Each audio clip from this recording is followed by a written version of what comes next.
Oh, I got a funny story for you. I'll hold it. Okay, you ready? I'm ready to rock and roll. Any questions?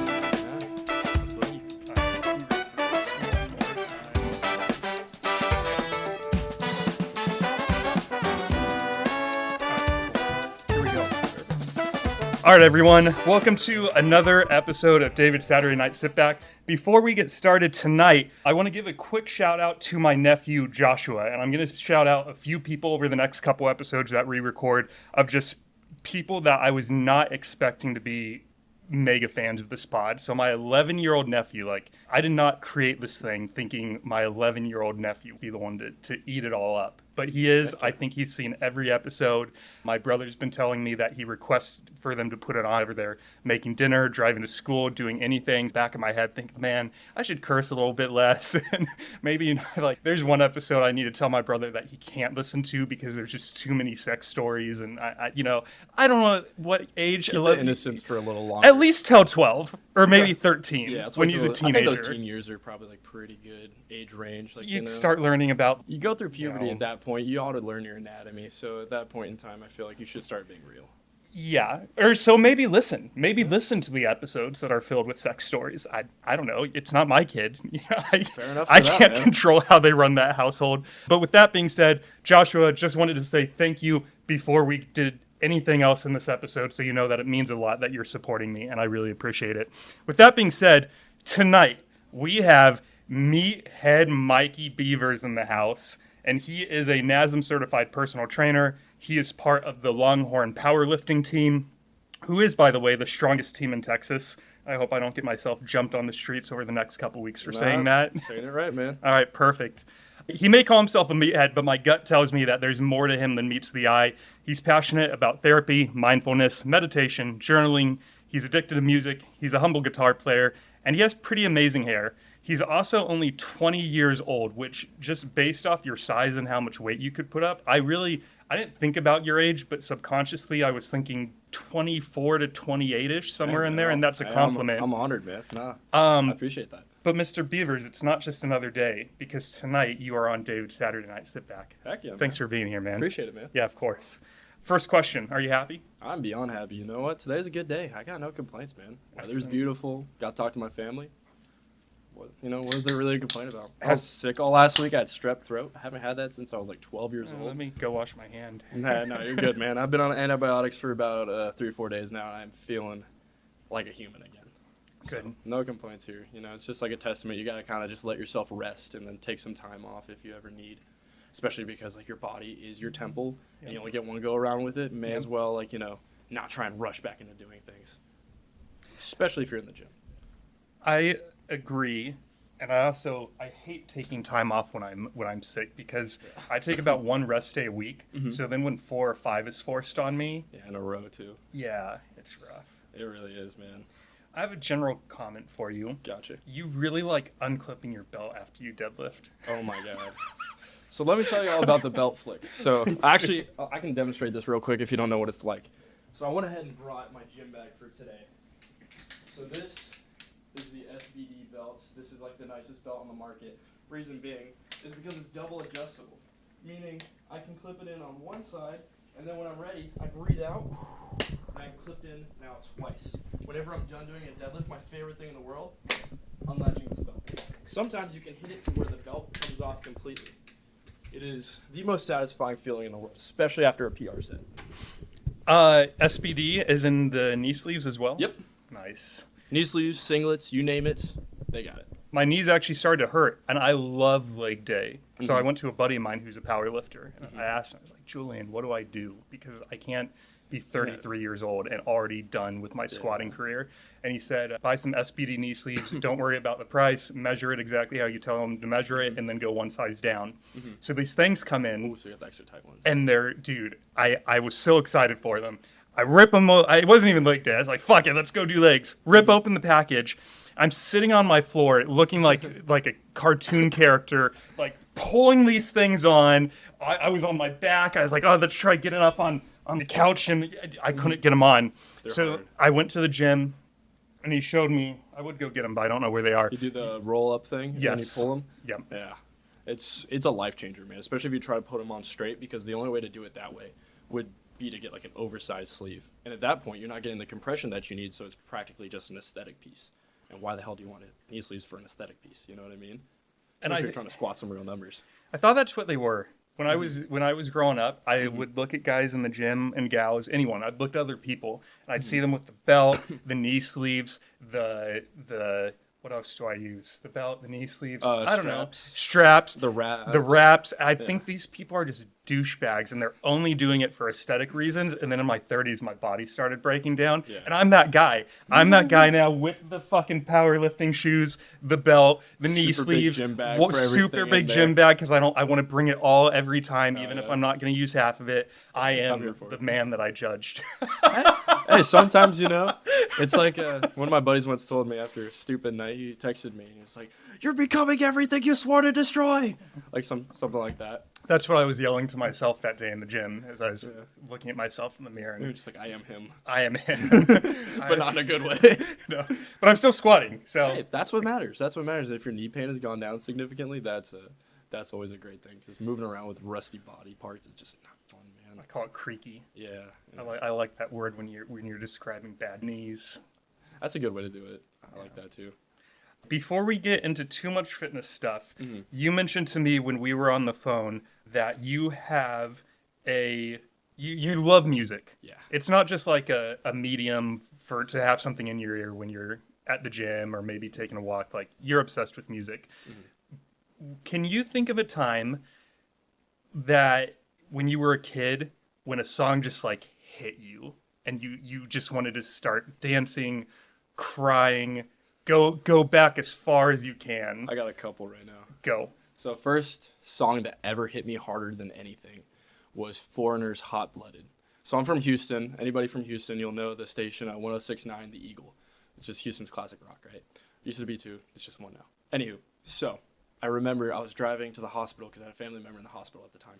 And I was with my aunt in the car, and that song came on the radio. And I was like, wow, that is phenomenal. So I go on like Apple Music. I asked my dad, I was like, hey, can I buy this song? Because this was before like streaming services were a thing. He's like, yeah. I'd just go through on my iPod over and over and over again, just hot-blooded. Like, there's a video of me where I'm like standing on the counter, like I'm singing the song because I loved it so freaking much. I don't really know the significance behind why I loved it so much, besides like maybe it like broke me free of everything that I was feeling or thinking about at the time. But that song was like the first one that was like, whoa, that's pretty freaking cool. Yeah. I one that hit me recently, I was what was I doing? I think I was just like cleaning up around the house. I had some country music going. And do you know who Shane Smith and the Saints are? Heard of them. I hope I'm saying their name right. They had a song and it came on, and I'm sort of half listening to it, and the chorus hits. It's called Fire in the Ocean. Okay. The chorus of the song hits. I'm like, hang on a second. Drop what I'm doing, start the song over, pull the lyrics up on my phone. And dude, just like every now and then, you just run across this beautiful piece of music that, this one, I remember I was reading the lyrics, and I think the song is sort of about, it could be, I perceive it as one of two ways. Either if someone you loved very much passed away, or if like the love of your life maybe left you or is gone somewhere else. Gotcha. Which I haven't had that experience. I haven't had a lot of people in my life that passed away. Haven't had someone in my life I've loved, like in like a romantic setting. Yeah. Gotcha. But the song was just so beautiful that I got tingles up my back, and it's my new favorite song. What's it called? Fire in the Ocean. Fire in the Ocean. Okay, I'm gonna have to listen to that one later. And then I just found out, too, just yesterday, that I have a couple different gyms I'm working out at. And the personal trainer at the newest gym told me that he works out there. And she's like, I'll introduce you someday. Like, what? That's pretty freaking cool, man. Sweet. So they're an Austin local band. Yeah. Or she knows that he is. She's not sure if the entire band lives here. Gotcha. But for him and his family live somewhere in Austin. That's so pretty freaking cool, yeah, I can't man. wait to just meet him and just pay him that compliment and just be like, moment right there. Just be like, oh my God, hello. I'm David. Will you come on my podcast? Hey, that'd be pretty sick. That'd be a sick guest to have on there. That'd be too. awesome. Pick his brain to see kind of what got him into music and everything, and then like maybe everything that like kind of causes him to write songs a certain way. Yeah. Like, little sources of inspiration. Well, even stuff like that one. Like, I want to know, there's so much emotion to it, and you can hear it in his voice. And there's no way it was just a Tuesday night. He was driving home and pulled over real quick. It was like, oh, this is good. Is a good idea. And then this song came out. There's got to be. And if there's not, I'm going to kick him out and delete the episode. That was the most anticlimactic thing. That'd be pretty funny. If anything, you should keep it for that one reason. It's like the biggest moment of irony. I'd keep it for me. Yeah. Or maybe I would put it out, files. a little 15-minute special for the... You could make it like clickbaitable and be like the biggest irony in history. Yes. Something like that. I haven't had a good clickbait yet. Yeah. That'd be an easy way. When you think of Mayonnaise by Smashing Pumpkins, what's the story there? All right, so Mayo. I have a buddy. His name's Tyler. Tyler's one of my best friends. I've known him since 3rd grade. And Tyler transferred in 3rd grade year, and that's probably why, that's when we met. Didn't become friends until about 5th grade. We realized they were both into similar music, so he was really, really big into punk rock at the time, so lots of Green Day, some 90s alternative, besides Smashing Pumpkins, Stone Temple Pilots, a little bit of Soundgarden. Yes. I'm a big Kiss fan, Def Leppard, so classic rock, a little bit more on the hair metal side of things, glam metal. And we started talking, hanging out, and then we both were getting into instruments at the time. So basically that's the story of Tyler and me at the beginning. So it was freshman year of college, sophomore year now, so about 2 years ago. And we were in College Station visiting some buddies at A&M. And he was like, dude, I got this really cool song to show you. I was like, okay.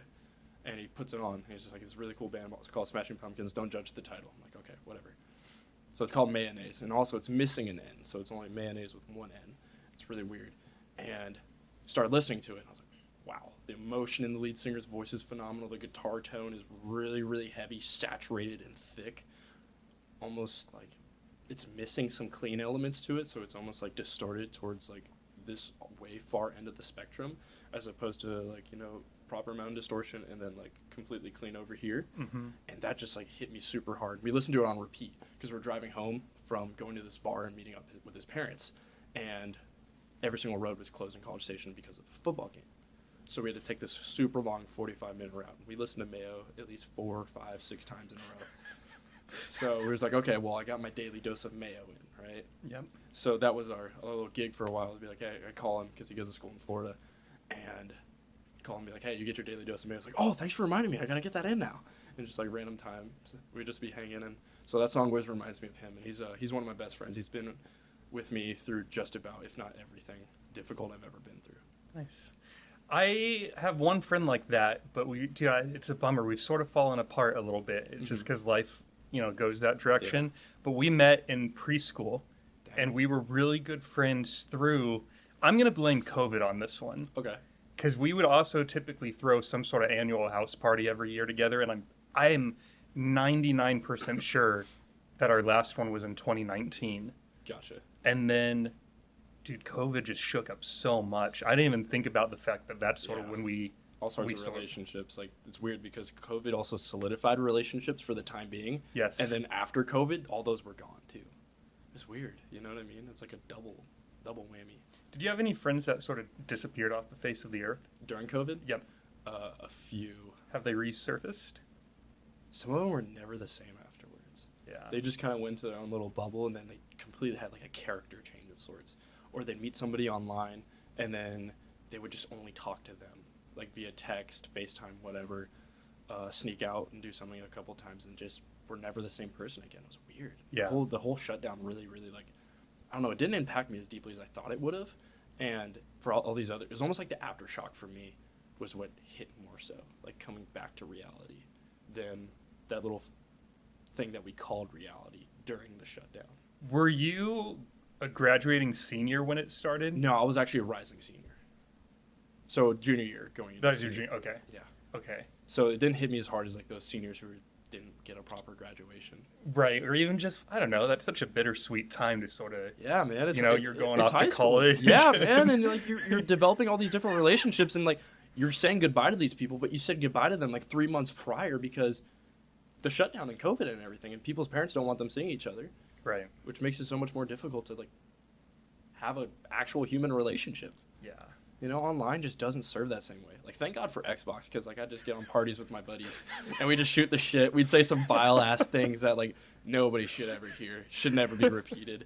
But, like, you just have fun with everybody, and I feel like that was, like, an interesting way to connect everybody.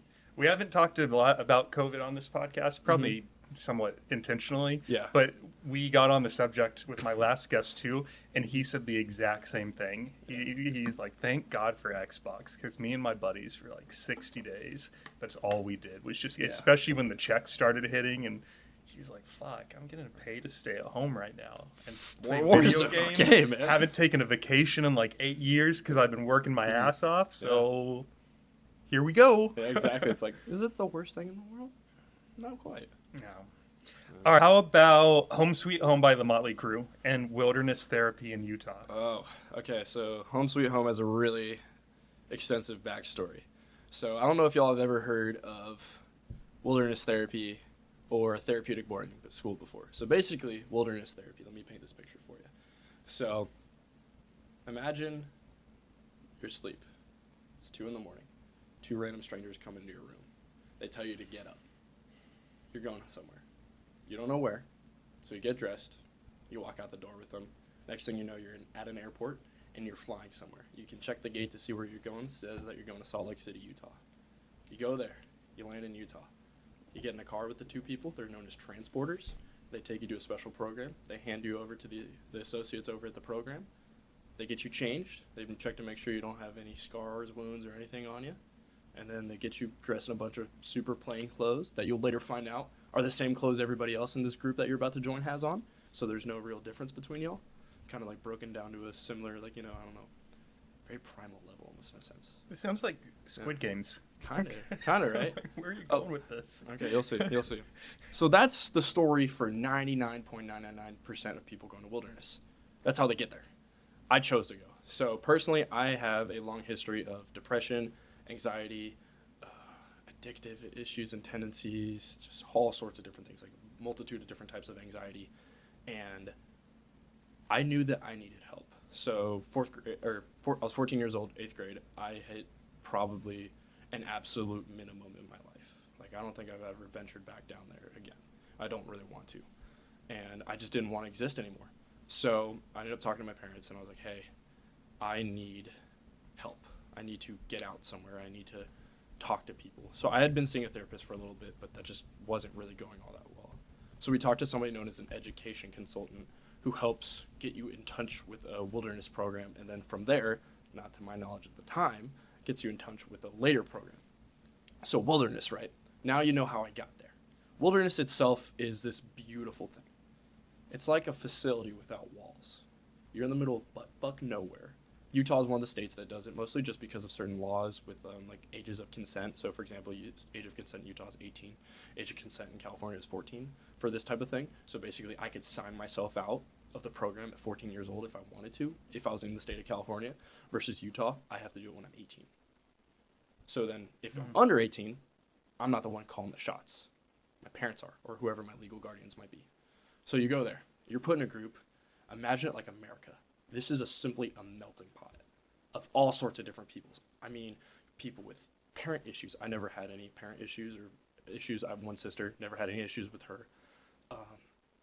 People with family issues, people who have drug issues, addiction issues with alcohol, sex addiction issues, members of gangs. We had 2 Bloods in our group, which is kind of terrifying to think about. I was like, y'all went through every single procedure in order to get there? Mind you, they could also be blowing smoke up my ass and totally portraying this facade for me to see, but I'm going to go ahead and assume that their story's legit.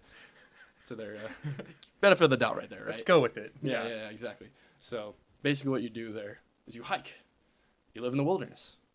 I did not go to any facility, like actual physical building, for 11 weeks when I was out there.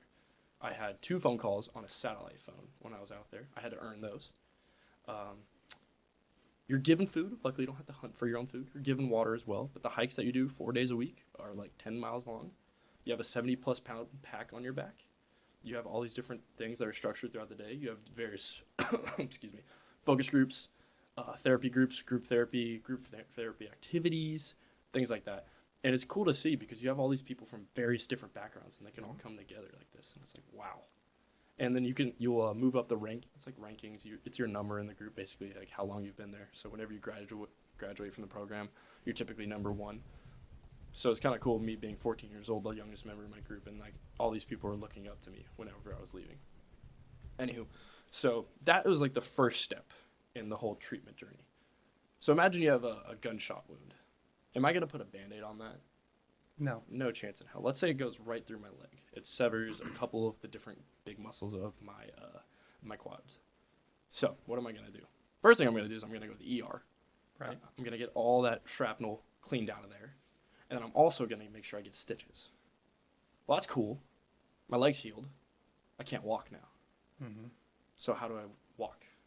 Physical therapy. Physical therapy. Real therapy. Equitable right here, right? We can like kind of equate them to each other.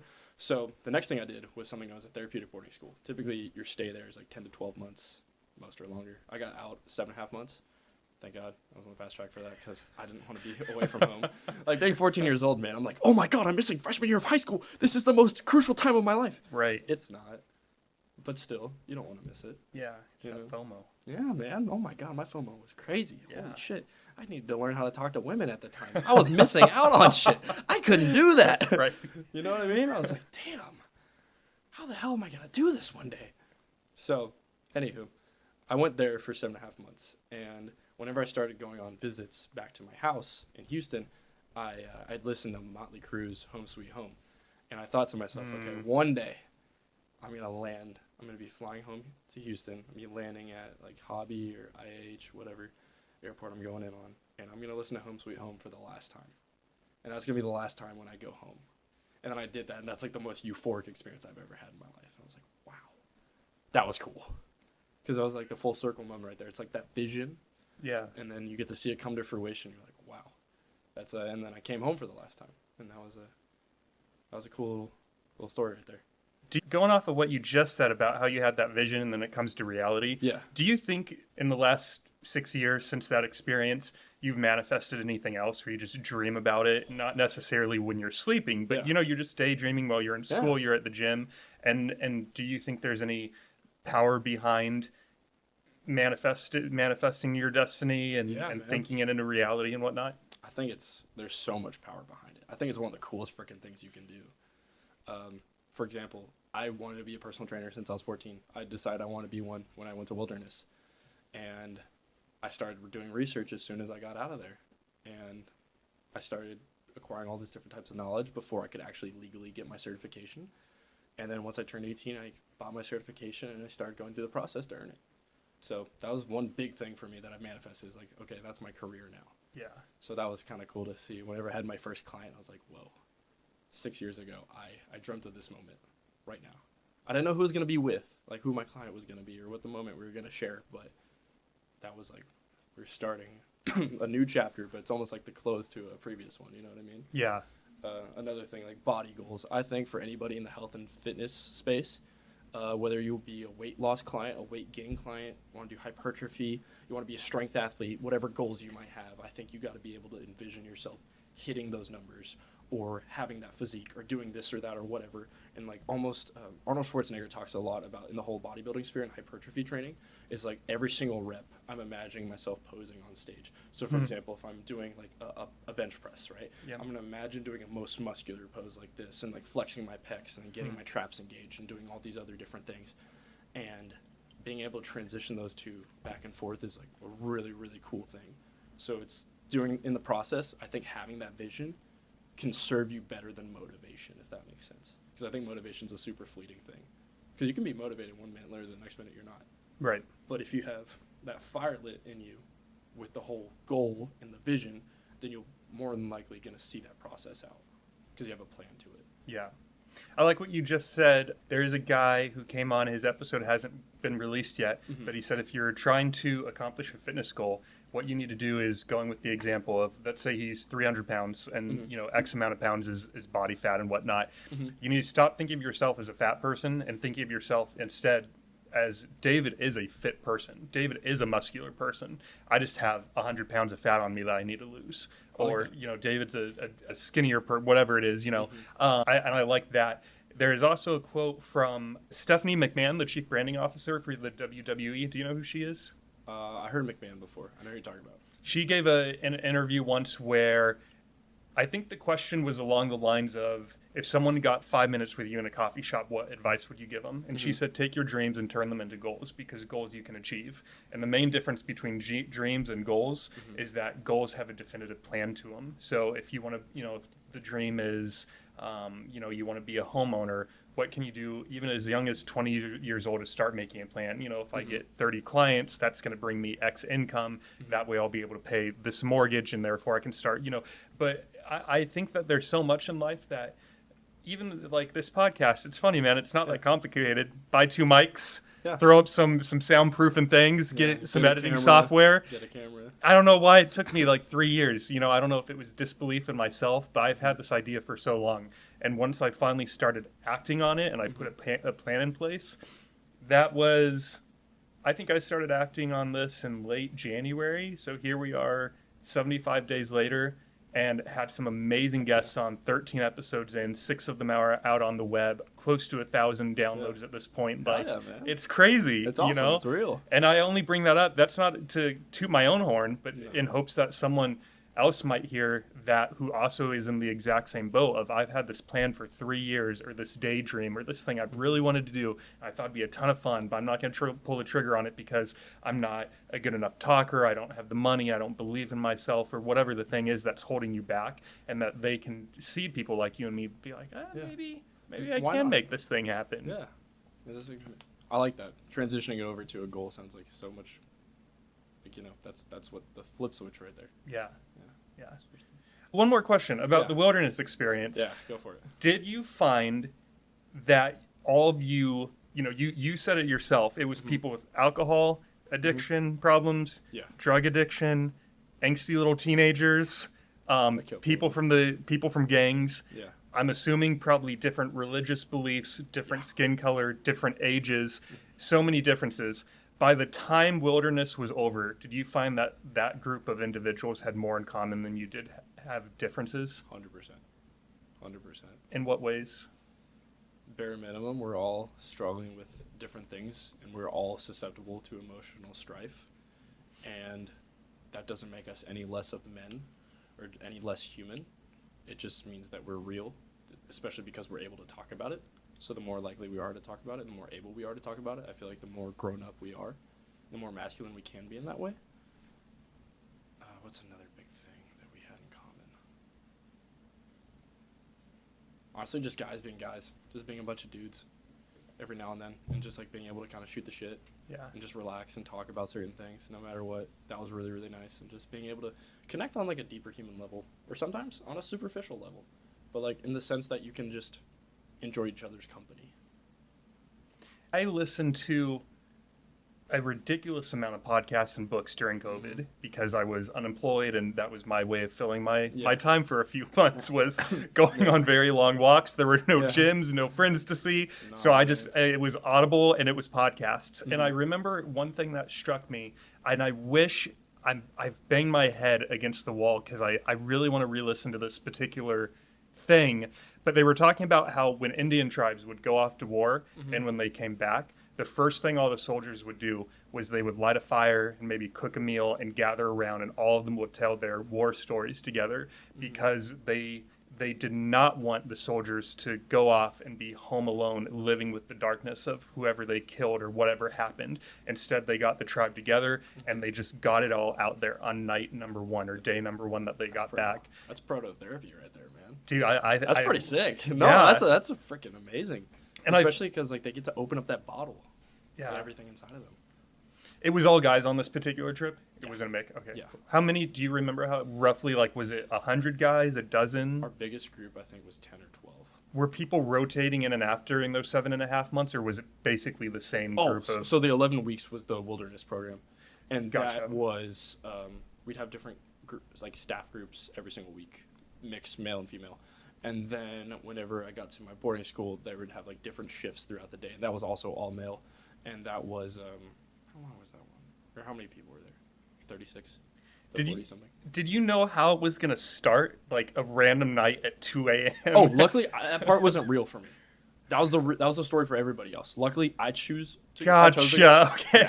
So, can you imagine like if you knew it was gonna happen but no idea that when? happened to a guy in my group. So what happened was he's a little shithead, right? And he starts going on his freaking parents' computer. I was like, oh, dumbass. He knew something was up. So he goes on, I guess his dad's email, and he sees that like, hey, like, you know, we're set to go for this night at this time. So he already knew that it was coming, and then he confronts his parents about it. He's like, what the fuck's going on? And then he's like, oh, we got news for you. You're going somewhere.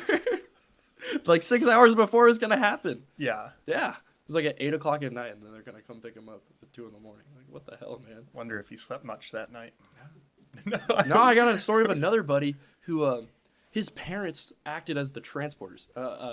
Little non-technical term for them. A little bit more of the field worker jargon would be goon. So the process is known as gooning. So they just like take the bag and take you out of there. Take you out of there. So he got gooned by his parents, actually. They said that, hey, let's go to Utah. We're going to go on a little family vacation. I had to go on a family vacation in the middle of the school year, but okay, whatever. Right. And then next thing you know, he's at the boarding school. Actually, they went to the wilderness. They went to boarding school. Do you still have contact with any of those guys? I have contact with probably 2 or 3 of them.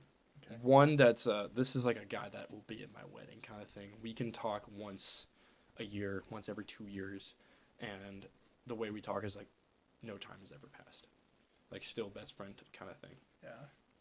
Yeah, that's a connection I will never forget, and I'll always cherish at the bottom of my heart. Hell yeah. Yeah, man. We will circle back. I definitely have some other questions for Perfect, you man. on mindset and maybe even some more questions about that. Mm-hmm. But to kick this thing off, I thought we could go into some fitness questions. I know you brought your gym bag with you, Oh, yeah. and you seem pretty excited to go through some of the stuff that's in there. Yeah, of course. Shall we? My little tchotchkes and whatnot. Yeah. How do you want me to move this? Over here? Yeah. Are most of the items, could they fit here if we just move all this? Sure. Let me just get this down here. All right, so first off, you've already seen my lifting belts. This is the SBE one. You don't really need this because this is a 13 millimeter powerlifting belt. So unless you're into competitive powerlifting, I wouldn't go with a 13. A 10 is more than doable. Plus, these things are ridiculously expensive. Luckily, we have like this big team discount for Longhorn Powerlifting, and my buddy's got it for me for my work. I use a Velcro one. Those are great and it's too. always worked for me. Yeah, Do those are you? great Was one better than another? If you're someone like me, you're average lifter. I'm not powerlifting. Velcro is great, man. It's just personal preference at that Honestly, point. yeah. The advantage of most lever belts is it's going to be consistent every single time. Right. Because you have one spot to lock it into, and then you close the latch. So then it's like, it's no real adjustment that you can really make. This thing's heavy. Yeah, I know. It's like 10 plus pounds. So another thing, we have the Texas Athletics backpack logoed. So we have Longhorn Powerlifting here, and then we also have Mikey. You can get whatever the heck you wanted to on it. I like Mikey just because all my close friends call me Mikey. My family calls me Mikey. My mom ever calls me Michael. I am scared shitless because I know I fucked up. Anywho, I have a plethora of chargers to begin with because you never know when your earbuds or your phone might die, especially if you're recording your sets and stuff. I like the time a couple posts ago where the Yeah. guy sat down in front of you while you were in the middle of a Yeah. deadlift, and you're like, move, get out of here. Yeah, that was my buddy JR. I'm like, dude, why are you doing that? All right, so for starters, we have footwear. Today, I'm going to deadlift. So I have these Sabo deadlift shoes. These are nice, especially because I am a sumo puller. I understand sumo is cheating, whatever. It works great for my leverages. So with this, it is a high top, meaning that my ankle is not going to roll over this way or that way whenever I'm trying to push into my foot. So then my heel's not just going to, and then I'm going to lose a lot of stability if that happens. So these are really, really great. Real quick, before you move on from that, Gotcha. are those ones different from these ones? Same thing, man. Same thing. You got the wrestling shoes? Are these the wrestling shoes? I think those are wrestling shoes, right? I don't think so. Really? I thought they were. These ones are the. So they had the ones that were specific for deadlifting, squat, whatever the exercise is. Yeah. This one, I thought what I meant to buy shit. was just for general powerlifting, any Those are movement. sick. Those are sick, man. Honestly, I like them a lot. My only word of caution would be if you were squatting and you have ankle mobility issues, or if you keep this top part really, really tight, it's going to restrict your ankle mobility, thus not allowing you to bend down as low. I don't think I have ankle mobility issues. Then you're fine. Do you watch the knees over toes guy? Yes. Did you see his video about the best squat warm-up ever? I have not. It's basically a 5-minute video. Okay. And what he does is he gets down. He gets down here. Okay. And you spend 10 seconds here, and then you use your knee to push down, or your elbow to push down on your knee. Gotcha. To get this ankle stretched out. Hold that for 10 seconds. Then do the other side, obviously, 10 seconds. Go back and forth, do that one more time. And then you're holding a 10-pound plate. And I've then seen you that part. Stand up, squeeze the quads, hammies, glutes, hold it for about 10 seconds, go Gotcha. back down another 10 seconds. Gotcha. I can get through 3 reps of that, no problem. I showed one of my buddies, I won't say his name. Okay. He couldn't get through the first 20 seconds of just staying knee down forward. Really? This knee, yeah, dude. He couldn't. He's like, my ankles are burning. I'm like, if you can't do that, and he's like, I'm not going to do that because it hurts. I'm like, does it hurt or does it burn? He said, it burns. I said, you need to do it then. Yeah. Because your ankles can't do shit. Yeah, he needs to work on his ankle mobility. Easy way, little pro tip for improving your ankle mobility: calf raises. But this is going to be the top position, right, where my calves are flexed. I'm going to go down 1, 2, 3, 4. Hold for 2 at the bottom, and explode back up. And that's going to help stretch out the tibialis anterior, which is the shin, which is the front part, and that's going to shoot your ankle mobility through the roof. What if you don't think you have ankle mobility issues, but I just want to do that because I haven't done that before? It's great. It's a great way. It's not going to hurt anything, right? Nope. It's going to bulletproof your shins, man. I'll do that my next leg day. It's phenomenal. 4 count down. No, yeah, 4 count down, 2 at the bottom, and then explode up. Yeah. Right, and trust sweet. me, like lightweight will humble you Okay. fast, man. Okay. So we got the Sabo Deadlift Pro. What do we got next? All right, so now we got the Notorious Lifts Sumo Soul Gen 2. The Gen 3s just came out. I need to jump on those whenever they restock. Anywho, I love them because they're flat and grippy on the bottom, as well as very, very minimalist type shoe. They're not too expensive, like $50, $60. And they're great for squatting, great for benching. I don't like them personally for deadlifting just because, again, I like that extra support that I get from the Sabo with the high top. So I use these for basically everything else, including any sort of leg accessories I might want to do just so I can get that flat surface. What kind of shoes are ideal for bench pressing? Something like this, honestly, just because of the grippy texture on the bottom. So if I'm trying to use any sort of leg drive, my feet aren't just going to slide. Because I love Converse so much, and I'll wear them to the gym. I can't work out in them the same way, though, because my feet are going to start sliding because they just don't have any good traction. Just 2 days ago, I was spotting a guy who was putting up 3 plates, 305, right? 315. 315. And I think he had 2.5s on the side, too. So 320. First rep was fine, and then as he was pushing up, his whole body slid up just like a half inch, and he was able to still get it up himself, and he racked it. But he did say, he's like, "Fuck, man! If I hadn't slid, I would have gone for a second rep." Yeah. So that's the kind of situation that those would help avoid, right? 100%. Yes, exactly. And then also, like, depending on the gym that you're at, there's a simple trick where you can put a rubber band around the bench just to make sure your back doesn't slip. Besides your feet slipping on the ground, because sometimes if you have a really shitty bench, then your back's just going to go whoop. At the gym I go to, people, you're wearing an SBD shirt too. I know. I got like a lift afterwards. Not sponsored, but SBD Powerlifting. If you would ever like to send me some free stuff, I will never, ever say no. When not like I have that big of a following, but when we post your episode, we'll tag him on the Instagram post and just happen to see if maybe someone sees it and that'd be funny. They see you and your SBD. The I've fact that talked we have about like SBD, 10 minutes dedicated to the episode. Exactly. So, what was I going to ask you? What did you just say? Oh, we're talking about the benches.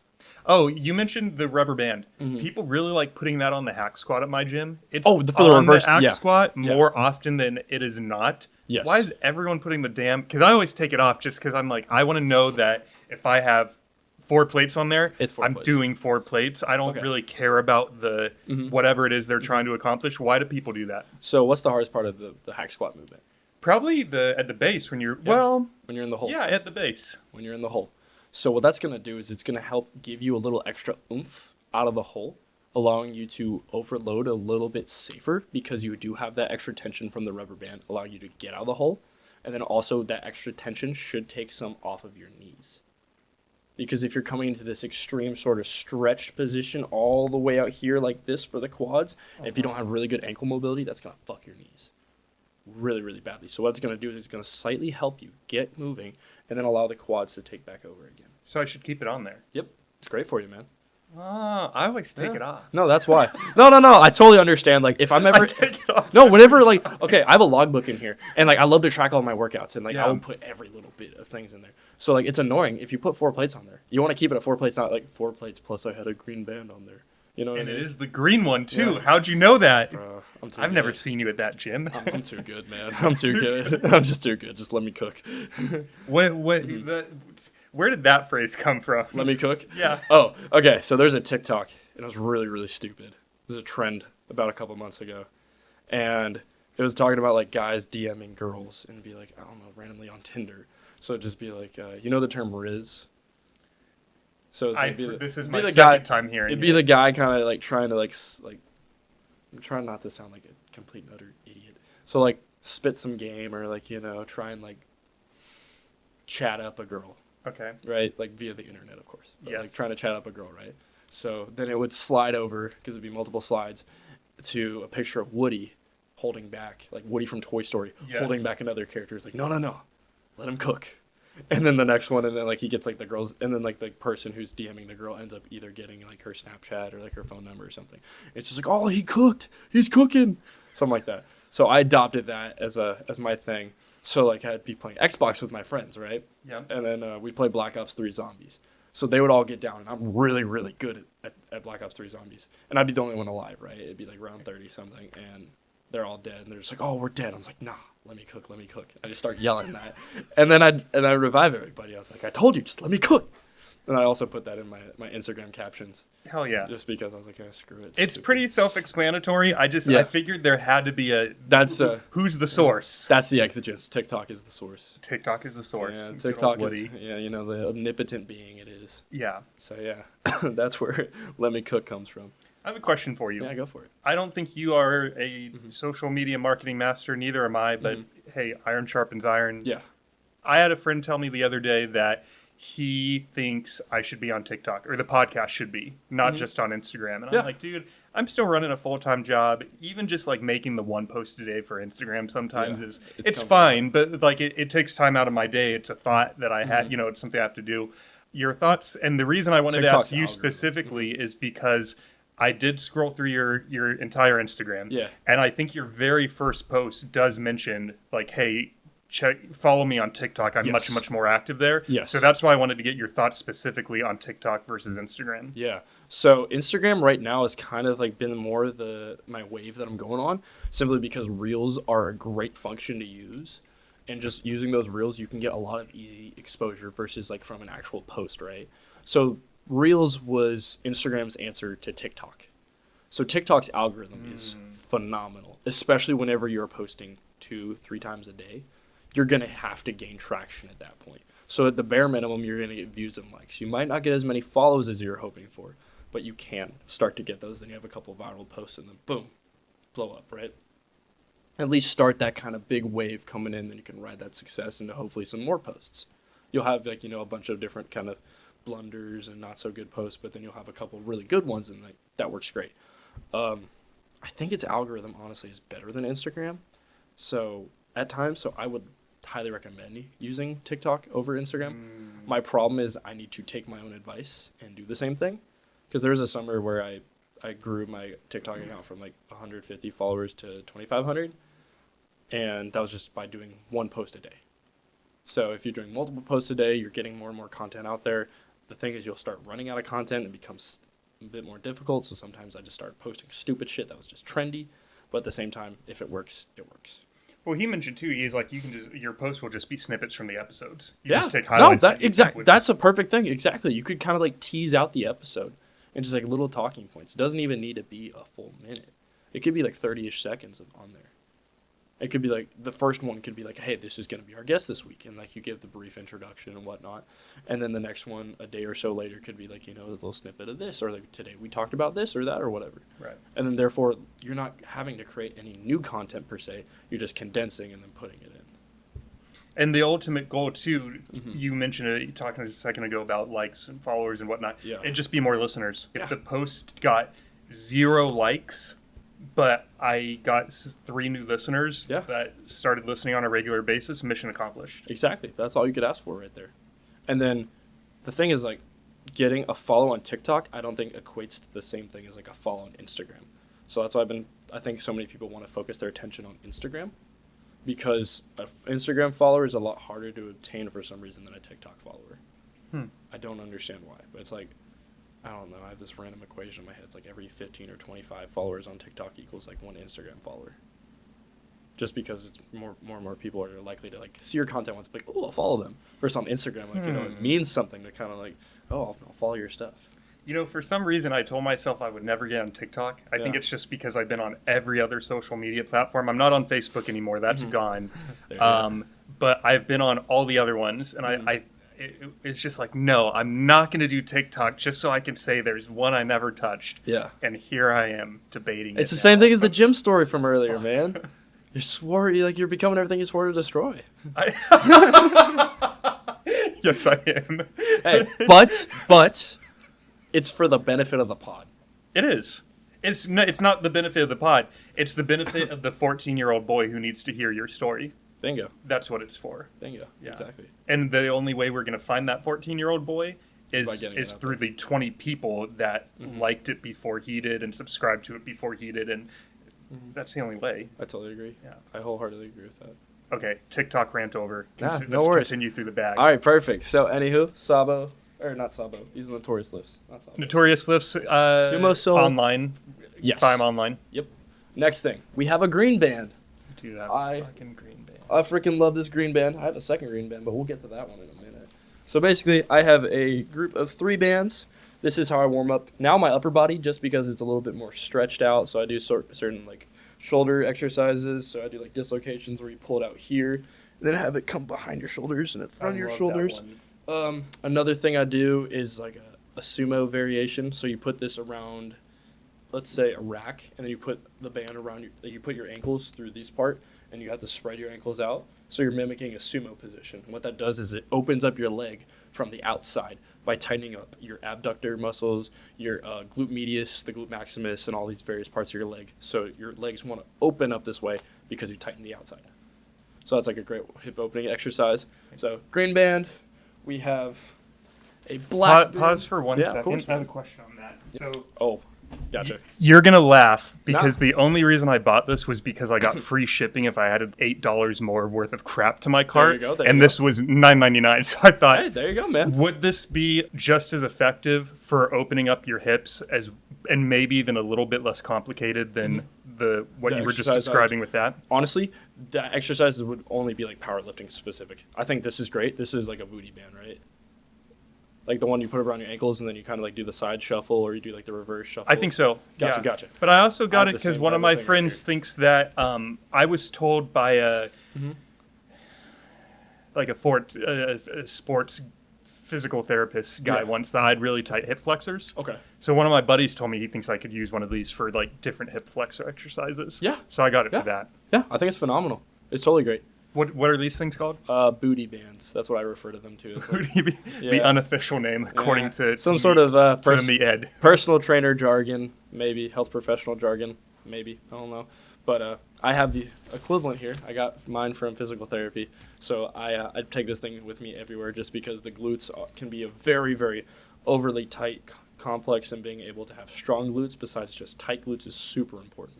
Yeah. So last little bit, black band right here. Use this to warm my rotator cuffs. I'll do some external rotation exercises. Externally rotate this way. Resist the motion coming back down here. I can explain that another time as well. Some chest exercises, some tricep exercises just to open up the triceps as well. Before I do like close grip bench press or stuff like that, because I've been messing around with that a lot. Do you know why, or why do you think it's better to do your rotator cuff exercises with a rubber band versus some light dumbbells? Okay, so cool thing about a dumbbell and the cool thing about a band, dumbbell provides a great kind of stimulus, but what happens right here? I lost so much tension. There's no tension on my shoulder at this current like structure, right? Because all the dumbbell is doing is pulling. All the dumbbell's Gravity is doing its work. Yeah, exactly. And The it's just- dumbbell's really just working my anterior deltoid right here, the front part of my shoulder, versus me wanting to work on my posterior delt right here. Right.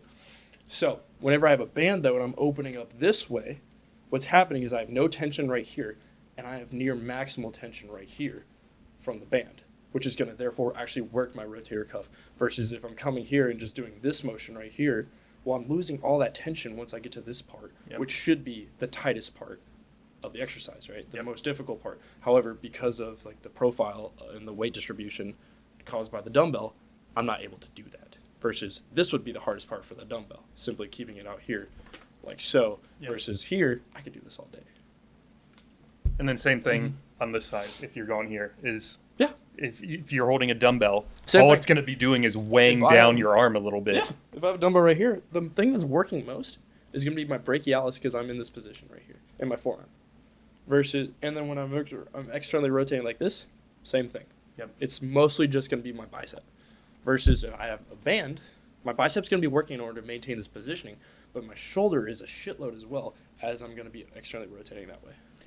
Nazem, don't hate me for this, but Hey, go for it. your knowledge seems like it's beyond what the Oh normal my God. personal trainer gets when so for those who don't know, because I went through the same process myself, if the process hasn't changed, I'm going to age myself a little bit. Since 2007, what we did back then was you ordered a book. Yep. Book showed up. You know, it's a relatively thick book, but it's still not everything you need to know for training a 14-year-old who wants to play football versus a 60-year-old who maybe hasn't worked out in 20 years, right? Yeah. These are two With very busted different knees, people. too.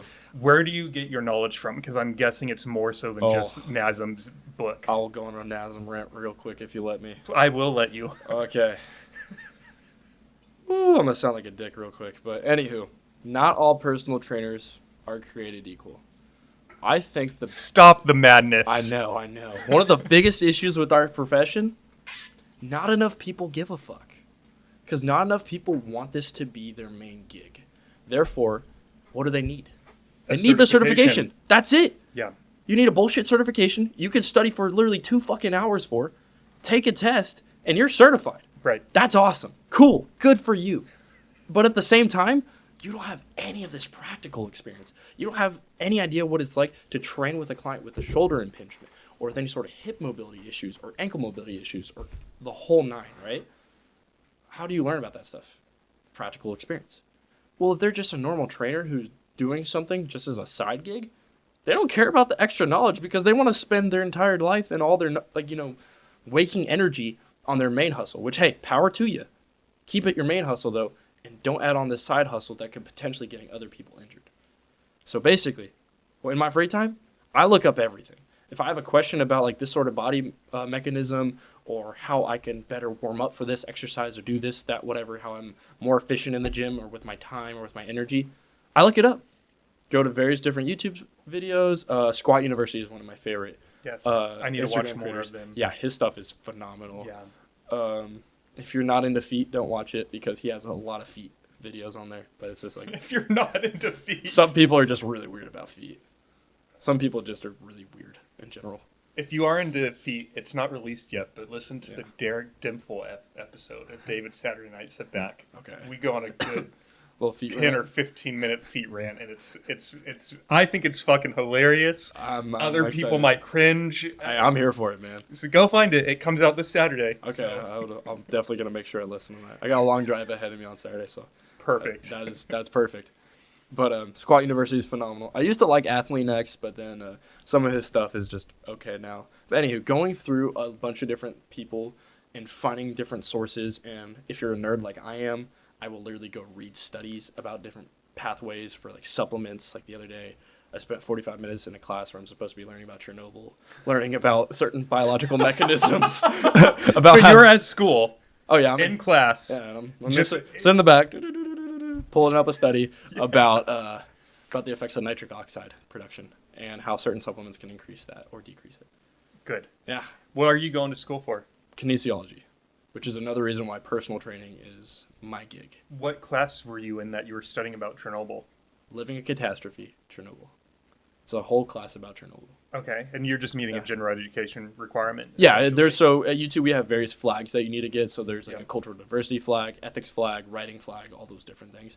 So that class would accomplish various flag requirements. So you just take those courses and learn something that That's is cool, relevant man. towards your major. 100%, 100%. It's totally irrelevant towards my major, but like at the same time, Well, I was Yeah. saying you use them and you sit in the back though and pull up stuff that is Fuck relevant yeah, to your man. major, so Hell that way you're just yeah. knocking out Hell 6 yeah. birds with one stone. damn right I am. If I'm gonna be in class, hey, I'm there for the attendance. Are we doing anything today? Nope. Okay, and to the study. That's great, man. Will you pay money for them? For The studies? No. No. Okay. I'll try and find everything for free, and I'll make sure that comes from a reliable database. Luckily, also being a UT student, hook 'em horns, I have access to a variety of different databases through the university, Okay. so then I can just look up the studies through there. You got to download as many as you can Oh, while you're 100. still a student, and Oh, then 100%. even if you don't have time to read them, just so you can archive them. No, exactly. Like you read the little abstract. Oh, this seems sick. Okay. Just I gotta have a hard drive full of all of them. Why do you think you're so passionate about this? Because this is a dedication, right? Oh, Like yeah. you're talking about, you're finding studies from reputable sources. You're Mm-hmm. living it. You're breathing it. You're in the gym doing it. Why personal training? It's my calling, man. It's the same reason why somebody wants to be a doctor, somebody wants to be a lawyer. Besides, like somebody want to do it for money. This is what I want to do. I want to serve people. I want to make people better. I want to make people feel better. I want somebody, especially for like my weight loss clients, right, or like certain body goal clients. I want them to look in the mirror one day and smile at what they see. That's what like helps me get up in the morning, because I've been there myself, and I'm more so coming to that realization myself and being proud of who I am. And I think there's so much pride that comes from just the way you look and the way you feel about the way you look, that if I can help somebody see themselves in a little bit better light, that's everything I can ever ask for. But you knew as young as 14, Yeah. is it right? Was it while you were in, I'm going to mix up the terms. Wilderness was Wilderness. the first part. Yep. But what was the second part? again? Therapeutic boarding school. Was it during wilderness and Yeah. therapeutic boarding Oh, school yeah. you discovered this? Yeah. At 14, though, because you had never Yeah. trained anyone yet. So how'd you know? That's what I want to run with, man. That year is when I started lifting properly with a trainer in my gym and Okay. seeing everything he could do for me and being at my lowest lows and like not going to school. That was my escape at the time. And knowing that he could do that for me, I was like, wow, I kind of want to do this for somebody else. Yeah. Especially because I spent there's this week-long period at my wilderness towards the end called a solo, where you're by yourself. People bring out food for you. You stay out of the group. Staff will come check on you a few times a day. But yeah, you just chill by yourself. You don't even talk to them. You're right down. For how long? A week. It's kind of cool though. I had so much free time to think, man. Yeah. I thought of everything in the book at that time. Like all 14 years, I reflected on every moment. It was cool. It was really, really cool. But I think that's what helped me kind of come to that realization. It was like a little, I don't know. That was like my little nature trip almost, Yeah. minus the drugs. But hey, I'm open to it. The gym is also, for me, it's my escape as Mhm. well, and that's why I try to preach about it so much. Yeah. Is it's not about, it feels good to look good. I'm Oh. not going to lie and say I hate that I'm barrel chested and have big biceps. Oh, what a too I hate bad. being freaking massive. But dude, one thing I really liked about my boss, my current, unfortunately she left, but at the time my current boss, on my second or third day from work, she said, obviously I hope you love it here. But no matter what your job is, you will have hard days. Same thing with you and your work. You're going to have hard days. It's just inevitable. So she said, on those hard days, what do you need from me? What would be the solution, no matter how ridiculous it sounds? Obviously, it's a case-by-case basis, but in general, do you have a fix for when you get stressed, depressed, anxious, angry, whatever the emotion is? And I said, yeah, let me sign off immediately for the day and go get a 4-hour workout in. And she said, okay, done. I was like, really? And she's like, yeah. Like, That's sweet. awesome. Because it's not, you literally get away from it. I'm stepping away from work for a little bit. And there's something about working hard, getting your sweat on, and thinking through whatever it is. Typically, 90% of the time, I know what the solution to the problem is when I leave the gym. Whether it's I was wrong and I need to apologize or whatever it is, I have this revelation while I'm in the health club where I just know the path when I'm done. Yeah, it's that clarity and that time away from society and just like being by yourself And then for part of it, you're probably not going to think at all. And then whenever you're ready and comfortable to start thinking about it, it's like, okay, we can just kind of run through the motions right here. Yeah. Yeah. Where did the nickname Meathead Mikey come from? Because So- it was like slightly self-deprecating. Oh, 100%. Which That's is why what drew me to it. As soon as I saw the name, I was like, yeah, sure, let's message this guy, see what he's all about. So Meathead Mikey. Originally, my Instagram handle for my workout account was mbfit02, which is the stupidest freaking Which Instagram. is boring as That's fuck. what I'm saying, man. Like, come MB on. Fit. Oh, I remember my first time trying to be creative. Yeah, I was like, God damn. And then that died. And then I did Mikey Lifts, but like with a Z. And just, I don't know, because a little extra spice on there. Instead of the S, we'll throw in a Z. And it was, I don't know, that was kind of boring again. And I was like, oh, what's something that flows? Because one of my buddies, one of my roommates, he's one of my best friends. I love him. His name's Patrick. His Instagram for his workout account is called Pumped Up Patty. I was like, damn, that's good. That's good. Really good. That's pretty good. I know. I was like, fuck, man. I don't want any gains type thing or lifts or something like that or fit in my Instagram handle because I think it's kind of boring. Because like almost everybody with a fitness account can have one of those. So I decided one day, like, oh, what's something that starts with an M that can kind of roll with it. And I came across Meathead, and I was like, ah, perfect. Put two and two together. And then everybody already called me Mikey, so I was like, okay, I'm not going to put Michael on here. I don't want to put Beavers on here because that sounds a little too militant for me. So I'm like, okay, let's go with Meathead Mikey. One of my friends, actually, she wanted to put Meathead. Her name's Maddie. She wanted to put Meathead on there for her name, but then I stole it. Well, I didn't steal it. I took it first. Well, she could still do it, though. Nah, she changed it. I convinced her. That. Originally her thing, Maddie, I hope you watch this. Anywho, so her first thing was mass gainer Maddie, which is cool. She went on this year-long bulk. She's freaking like huge. She can bench press a truck. Like she can bench press over 175, 180 pounds, which is insane for a woman. Like absolutely insane. Yeah. So I was like, dude, you should make yours Muscle Mommy Maddie. And so I helped her, and like finally she came up with that, or she landed on that one. So I got to keep Meathead, and then she got to have a cool little Instagram handle too, because I couldn't put like Muscle Mommy Mikey because I'm a dude. And just Muscle Mommy Mikey. It just wouldn't work. It could, and here's why. Ironic. It could, because I forget the comedian, Yeah.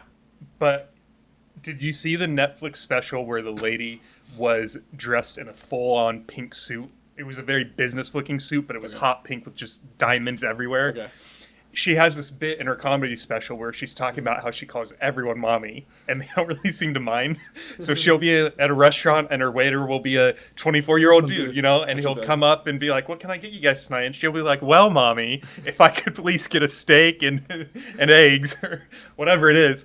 So maybe it just depends on who it is delivering it. But after I heard that special, I thought maybe I'll test that and I'll just start calling everyone mommy for a little bit. It'd be kind of funny. But there is something different about this, like, very peppy, blonde, happy lady, jovial comedian doing it versus, like, the Viking of Austin. I'm about to say you got the beard and everything, but you'll be like, excuse me? What? Just call me. What did you just... I might get myself in a fight. I'm about to say, I think you got the stature to where somebody probably doesn't want to fight you, but that'd be really freaking funny. I kind of want to see, like, we should do a little social experiment on this. We could have you with like a body cam or something. Why don't you just come with? I got you. Okay, we'll go get a meal someday, and I got will, you. every single person we interact with, I'll I will make sure I call have a them body mommy. cam so I can have like a perfect little angle and be like, start rotating a little bit, make sure they're in clear view. Just make sure you don't know, by the way, you're on a True TV special. Speaking of body cams and that look you just gave, you really like to give the camera this like half a second weird thing where you sort of make your eyes double in size. Do you know what I'm referencing? Yes. What are you doing, man? I don't know. It's just I don't know. It's just like I'm trying to get comfortable. So funny. I'm trying to get comfortable with the camera. So it's like I just start doing weird shit. So for example, like on my my Instagram reels, I'll do stupid little things at the beginning. Like there's a video of me that my friend took in 0.5, and I'm just here like this. I don't know. You're blinking your the eye blink. It's the angle of the camera, and I already snagged a few screenshots that I'll drop in the video at this Yeah. point. So It's like the one where Good it's on top. opportunity. It's on top of the rack. That's and I'm exactly looking- the one. and I'm looking up like this. So jump on YouTube for the, rewind 30 seconds and you'll see exactly Yeah. what we're talking about. It's hilarious. And Yeah. then the one where you were smiling. Oh my god, I got a terrifying one of those where I look like I'm out of the freaking movie Terrifier, like the clown, whatever it's called. It reminded me Yeah. of the Joker from the Christian Bale Batman series. Oh, Heath Ledger. Yeah. Thank you. Yeah, I got you. He's one of my favorite actors of all time. Yeah. There's another one where I'm right here like this. I don't know why. In pictures, for some reason, whenever I start getting a little tipsy, I think it's a funny idea to start doing this. So we'll be at 6th Street, or like we'll still be in the apartment in the pregame, and someone will be like, "Oh, get a picture." I'm just here like doing something stupid like that. Did you It's my hear? way to get in front of the camera. Did you see the movie? It's just called Smile. Yes. It's the new I know what scary. you're talking about. I have not seen it though. I've Did seen you know all the what they did to market that movie? Oh, it was terrifying during the World Series and during the baseball playoffs. Someone just showed me one Really? of those, and I'm I like, saw it on live if I TV. was It's terrifying. if I was at that game, Yeah. and if that person was anywhere remotely close to me, I'd be disturbed. Yeah. Give me Yeah. the fuck. Imagine you paid like $6,000, right? Because this is towards postseason baseball, right? For a seat, and then somebody 2 rows in front of you is just standing up the whole time like this, and then you see yourself on the big screen, but you see a couple rows in front of you. You see that one person just. Also, for that one person, how much money did they get paid? Because that would hurt a lot. Like smiling for a photo for 30 seconds hurts. Now imagine for like a full baseball game. I don't know, man. I don't know either. That's some weird shit. I kind of want to dig into the Reddit on that. Yeah. A quick little product placement. Yes. This isn't my product, of course not. I wish maybe one day. But 3D energy drinks, if you're from Texas, they sell these at HEB. HEB nearest me sells them for $1.66, 200 milligrams of caffeine. I don't know what the hell else they put in them. They're phenomenal. I'm currently sipping on the Liberty Pop flavor. Here's to America. Cheers, brother. It's phenomenal, though. For those who don't know, back home in California, Mm-hmm. at HEB, here everything's better. And I think you 100%. just proved it. I mean, $1.69. Does it taste good? Oh, yeah. If you want me to pour some out for you, I gotcha. Yeah. Hang on a second. Oh, here we go. Since we're not Perfect. Not drinking, but I got Since we're not doing booze tonight, we'll just do a little bit of this instead. What's it called one more time? 3D. Thank you, sir. My pleasure. A little blue coloring. Cheers. Cheers. That's good. I know. If you like sour things, it's way, way better than like a standard Monster or something like that. Yeah. It's cheaper than Monster too, which is kind of scary. When I was growing up, for some reason I got a membership to Sam's Club or Costco, one of the two, and I started picking up 24 packs of Monsters. I would down those things like water. It's easy. It's kind of terrifying. It's right there. You have 24 of them, Yeah. and you're feeling a little tired. You know why you're feeling tired? Because you don't have a monster in your hand. I was gonna say because you had too many monsters. Your system's just fucking. Yeah, you get used to the stimulants in there really, really fast. Freshman year, getting ready for my first round of finals, my dumbass thought it was a good idea to write papers at 12 or 1 in the morning. Good. So I would go to the library because it's 24/7, bring a couple energy drinks with me. Oh, why do you go through a whole 18 pack of Monsters in 2 weeks? I don't know. That was not a good time to be alive, but I can totally relate to that feeling. So you Dude. just like grab and go, man. It's too easy. This is a habit I do not subscribe to any longer. Yeah. It's not subscribe. What word am I looking for? Don't do this. Don't indulge in it anymore. Don't indulge in it anymore. Gotcha. Me and one of my buddies, if we had a late night, we would do something similar. But then once there's a light at the end of the tunnel and we knew, all right, we'll probably be out of here in about 90 minutes, we would have the bottle that was filled with whatever whiskey and Coke. I kind of like that. Then it's like, okay, race to the finish. Who's gonna win, the alcohol or the subject matter? Like, you know. Well, we were always on campus, so it was just it was enough to. We had to go home afterwards, so we weren't getting drunk on campus. We did on other occasions, but in this specific instance, yeah, man, it was just a little flask, and it had just enough to sort of put you to sleep, so you could go home and just crash afterwards. That's pretty easy, man. Yeah, it was Jack good. and Coke always does the trick. What does a day look like for you these days? Depends on the day. So, want to talk like a training day? Yes. Okay, so typically most days I have class around like 11 o'clock. So I had to get up at like 8:30, 9. You're myself. sleeping in. Yeah, I'm trying That's to. nice. Yeah, go to bed at like 12, 12:30, maybe 1, just because my dumb ass does not know how to go to sleep sometimes. So you're getting 8 hours. You're just shifting correct from the like a normal. Correct, exactly. Right. As opposed to going to bed at 10 o'clock Yeah. because typically my work will run later. So get up in the morning, walk my dog, foster dog, big pit bull. Love What's him. his name? His name is Tahin. Isn't that cute? Yeah, Tahin, like the stuff you put around the rim for margaritas, palomas, you name it. But he's a big 85-pound cuddle bug. Sweetest thing on the planet. Absolutely love him. So I'll walk him in the mornings. Make sure I get at least one meal in. On a training day, I typically eat 6 times a day. I am trying to maintain / put on weight. I lost 9 pounds last week because I was sick and only ate twice a day, which is not a fun feeling, especially waking up. I was like, damn, what the fuck happened? Yeah. So pushing food is really difficult, force feeding at times, but hey, you got to do what you got to do, especially for like a weight class specific sport. Then again, for the average gym bro, don't do this shit, man. Be good with food. Don't ruin your relationship with food. I've luckily come to a place in my life where I'm not ruining my relationship with food, but I digress. Anywho, so after that, I'll go to class. Depending on how many classes I'll have, sometimes I'll have one class, I'll have an hour break. Other days, I will have 4.5 hours of class in a row. So I will try and bring some food with me, bring some water with me. Sometimes if I'm feeling tired, I'll bring an energy drink or a cup of coffee. Go to class, eat again. Try to get 2 to 3 meals in before I work out. I like to work out in the evening after like 3 o'clock. 3 to 5 is like golden standard right now for like start time. Yeah. Yeah, I don't know. Going earlier in the day just doesn't seem right for me, especially if my sessions are really, really intense, and then I don't have time to get in at least 2 meals. And then I'll have clients most days, 5 days a week, probably 5 to 6, really. Typically 2 clients at least a day. Hour training session apiece. Sometimes I'll have 3. Thursdays I typically have 4, so that is an automatic rest day for me because I am going session to session to session to session, which is a lot. And sometimes you just got to bring the energy towards the end. You're hoping they're not bringing it because you're not bringing it. But hey, you got to do what you got to do. Sometimes also you get that second kick of energy because, the finish line's almost there. You get to go home after that and just relax. Probably go home. Everything should be all said and done, work, training-wise, by like 8 or 9 p.m. And then eat, hopefully one more time. If we're struggling, maybe 2 more times. If we're struggling, then I'll go to Chick-fil-A because it's right by me. And oh my God, it is so convenient, man. Yeah, it is. You want easy calories, you just get that. What do you get? Do you get the same thing every time? Oh yeah. Which is? Okay, so I'll get a grilled chicken sandwich meal. I'll get a diet lemonade with that to drink. And I like the roasted honey barbecue sauce. Yeah. I like that one a lot. We also have Chick-fil-A sauce back at the apartment in like a bottle, so don't need to get any. I saw that at the store the other day. It's so convenient, man. You're just like, oh, I got some food. It tastes okay. Good to go. You're good to go, man. What was that noise? Go for the sound effects, man. I appreciate it. Yeah. It's like you got to tell stories like as accurately as possible. You got to impersonate people as accurately as possible. You got to add those sound effects in there. And then I'll also typically get chicken strips, like 3-count chicken strip entree with that. So it's like kind of like a meal and a half, 2 meals, but so that's what I go for typically. Luckily, that personal trainer money is covering me. There you go. So, yeah. I don't want to go into all 6 of your meals for the sake of time because I want to move on to something else. But perfect. I do want to ask you about your dinner that you had right before you came here. Okay.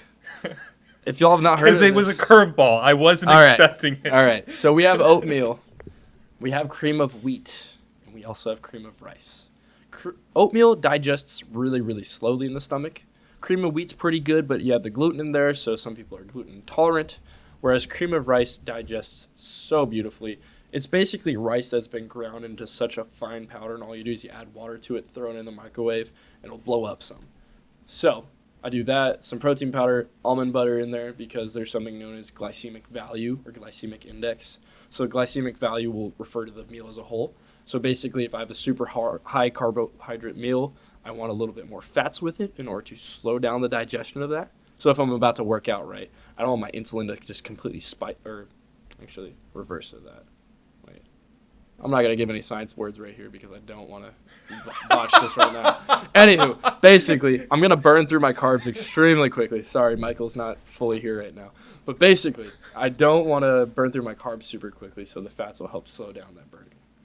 And that's basically the little pre-workout meal that I told you about that you're just like, what the fuck are you doing, man? I've not even heard of a grandma eating that. No, I haven't. I looked it up, and I see a lot of orange boxes. Yep, that's the one. and I'm gonna try this. It's great. It probably won't happen until next week because I do all my shopping on Friday or Saturday. But next week I'm gonna commit to my new thing is gonna be for my pre-workout meal. It's perfect. Cream of rice. I got you. I'll send you my recipe that I use. Please do. We're gonna go back in time a little bit here. At 14 years old, you mentioned depressed, anxious. Mm-hmm. Would you be open to talking about why? Yeah. I had a lot going on with my family a couple years prior. Just different, not necessarily family issues, just things going on with us, whether like just health issues with certain family members. And because of that, I internalized a lot of my stress, and I didn't quite feel comfortable talking about it, especially because a certain masculine role that I've seen people take on, especially like more so male figures in my life, would be that role of I need to be the man here and bottle my emotions and keep them away, and then hopefully they'll get dissipated in one way, shape, or form. Fun fact, they don't. So that was the big issue, and then what happened was I was also getting bullied at the time because I was overweight, and I guess that was just like one super easy, I guess, talking point for them against me.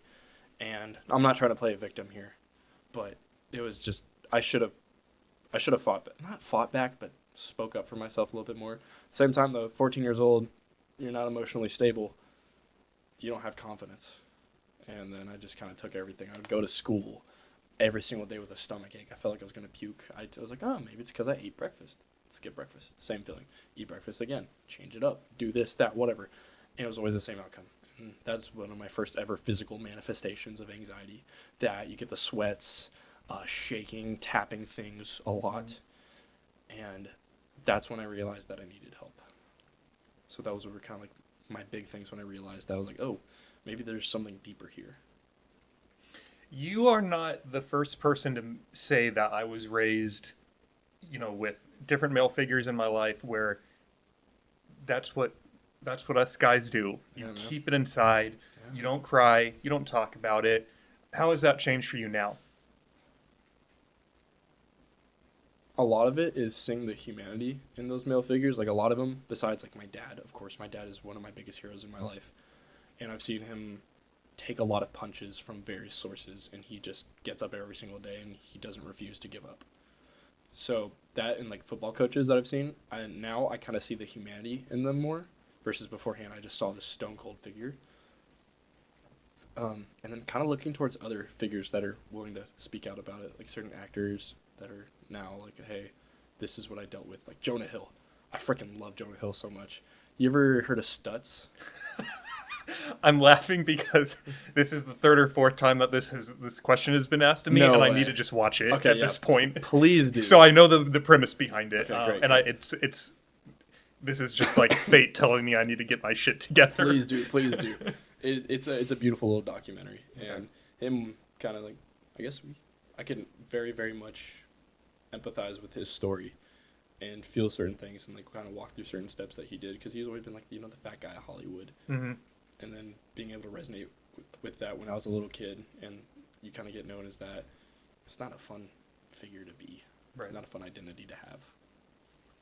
When I was growing up, and I'm not playing the victim either here, and I don't think our listeners think that either of us are playing the victim, but as I was alluded to when we started this episode, I know for a fact that some of the people that are listening to these podcasts are young men as young as 11 to as old as 24, 25, and there's several within that range. And when I started this, I didn't really know who my target audience was, and I didn't care. I thought, I'm just going to start this kind of thing, because if I keep thinking about what's the mission statement going to be, who's the target audience, I figure what we'll do is we're just going to start recording episodes, and maybe 80 episodes in, we rebrand the thing. Fuck it, fine, that's cool. And maybe the target audience will turn into young men between 11 and 29. Who knows? That being said, I want to touch on something that you said, which was when I was going to school as well, I had a lot of feminine tendencies, and so I was made fun of a lot for being gay. And looking back on it, even to this day, I don't know how I would have pushed back on that. Should I have punched those guys in the face? Should I have, I don't know, what should I have done? What I ended up doing was begging my parents to let me out of that school because it was a Christian school, very small, 300 students, and it was just like a sanctuary for gossip. And I thought it was maybe a small school thing versus if I could get to a bigger school, could that help solve the problem? So fast forward to the summer between my junior and my senior year, and we took a family vacation to our friends, the Barnes's house. It's up in Crescent City, which is the tip of California. So you drive up the California coast, go into Oregon, come back down. You're in Crescent City. Beautiful area. Reminds me a lot of Austin, actually. Okay. And I remember Jim and Jan Barnes. I was the only one in the kitchen with them. I don't know where my family was, but they were asking me how school was going. And I didn't tell them specifically what I was getting made fun of for because the kids weren't wrong, but I wasn't ready to admit it to myself or to my parents or to anybody that I liked men. So I just told them, this school is terrible. I get made fun of every day. I get, the guys talk shit behind my back, literally in the locker room. I got to get out, and I really want to go to Folsom High instead, which is another school down the road, 6,000 people, 3,000 people at the time. And so we all got together that night, and Jim Barnes is a man that I would describe as one of two things. He's always very quiet, and when he speaks, he's either just dropping knowledge bombs or he's fucking hilarious. Okay. But he chooses his words carefully. Gotcha.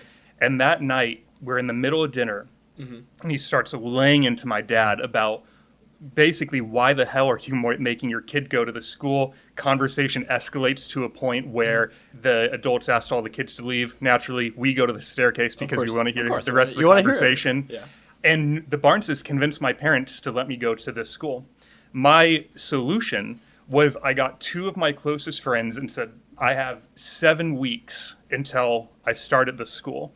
I need you guys to help me act straight, whether that's buying new clothes, catching me on words that I say, phrases that I drop. And by the time I got to Folsom High School, I was a new man. No one would know the wiser. Yeah. I don't think that was the healthiest way to deal with my problems. No, that sounds very like pray the gay away type thing. You know what I mean? Yeah. It's like, yeah, I grew up in a Christian school as well, and it's ridiculous, man. Let people be people.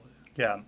So I bring that whole story up to say, now that you're 20 years old and you sort of reflect back, if you could go back and have 5 minutes with 14-year-old Mikey and talk with them, you're in the middle of that situation of you know that tomorrow morning you're going to eat breakfast or not, you're going to go to school with the knots in your stomach, the kids are probably going to make fun of you. Yeah. Do you have any advice you'd give them at this point? One phrase only. This too shall pass. I wouldn't change anything. I think everything happens for a reason. I think we can all grow from all these different experiences. And we wouldn't be here today if I hadn't gone through what I've gone through and what you've gone through. You know what I mean? So because of that, that's all I would say. This too shall pass. You have the Serenity Prayer on your arm. Yes, I do. I have it right here. Tell me a little bit about that. Do you want me to get a little closer to the camera and show it? Yeah. Dear. So, this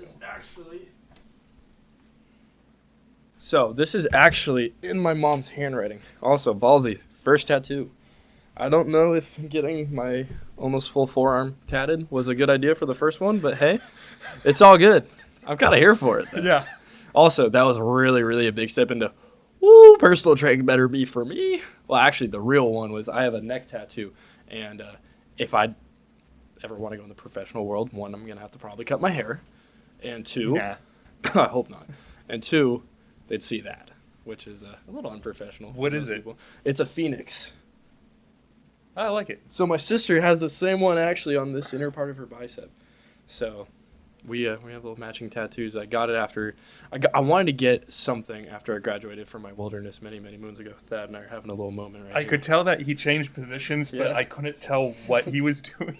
He's just sitting staring at me. He's doing that little thing you were telling me earlier about how you're trying to record or practice for the meeting, and he's just that kind of thing. So the Serenity Prayer. My first experience with it was in my wilderness. We would say it, and we had a little booklet. So on here, I have God, because God is my higher power. I am Catholic. I'm a practicing Catholic. Consider myself a little bit of a radical Catholic, but whatever. We can go into that another day. So the prayer reads, God, grant me the serenity to accept the things I cannot change, courage to change the things I can, and the wisdom to know the difference. So line by line, we can go through that another time. But this is also my mom's handwriting. My mom is one of my biggest rocks in my life. My mom has been through so much in her life. She had to grow up really, really early. She had to take care of her brother and sister just because not everybody was always there. And it was a really difficult experience for her. And the amount of amazing shit she has been able to do, and just with her career and with her family, is phenomenal. So I wanted us to have that connection there. So tattoos for me are really, really sentimental, but that's on another point. Anywho, the Serenity Prayer is one of the most beautiful things in the world, and I think everybody ought to say it to themselves, especially like in moments of anxiety. I'll have a long sleeve shirt on, her freaking hoodie on, and I forget this damn thing's right here. So then I'll roll it up, or I'll take off the sleeves, and I'll see it, and I'm just like, oh, okay, so let's read this real quick. You read it for the first time, and it's like, okay, I read that, I rushed through it, cool. Second time, slow down a little bit. Third time, okay, what does each word mean? What does that line mean? What does that phrase mean? Why am I asking for serenity right now? How is, courage going to really help me right now? And all those different things can kind of help slow down the thought process. So maybe you're spiraling, right? Really freaking fast. And the next thing you know, the spiral is super slow. And then you can get off the ride. So Serenity Prayer is one of the most beautiful things. I think everybody ought to read into it maybe just a little bit. Yeah. Fun fact, they also say it in Green Lantern. Do they? Apparently so. The Ryan Reynolds movie? Apparently so. You're saying apparently. My buddy You haven't told seen me. the movie. My buddy told me. I've seen it many, many moons ago. I don't remember it either. Yeah. I So, remember mean, not liking it that much. I do. Sorry, Ryan. I recall that part. Hey, Deadpool was much more for him. Perfectly cast. 100%. One thing I like to do every now and then Mm-hmm. is to look up words because I know I could use them in a sentence, but Yeah. sometimes when you see the definition, I don't know, it just changes things for you. And the Yeah. Serenity Prayer is a great example of that. One word I looked at recently was courage, Mm-hmm. and the exact definition is the ability to do something that frightens one.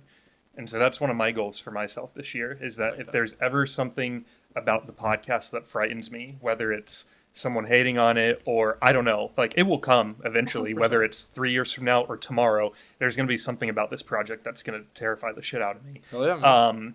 And so I love what you said about slowing down, analyzing it. I'm not a practicing member of Alcoholics Anonymous either. Is that Yeah. where the source of the prayer is from? Do we I'm know? not 100% if that's the source, but it is said at the beginning and ending of every single Alcoholics Anonymous meeting. I personally am not a practicing member of AA.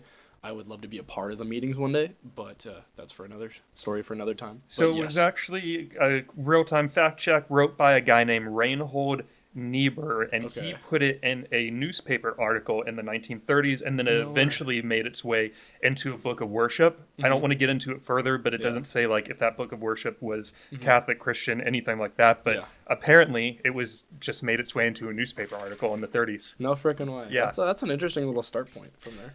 But I remember there was one time where I was repeating the prayer over and over because I was starting a new habit of trying to make it 20 minutes in the sauna 2 to 3 times a week. That's freaking brutal, man. And I was in there in silence, just saying that prayer in my head over and over because I was like, I can do this. I know I can.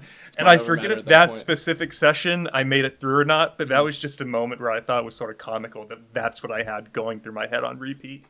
Those funny little moments like that.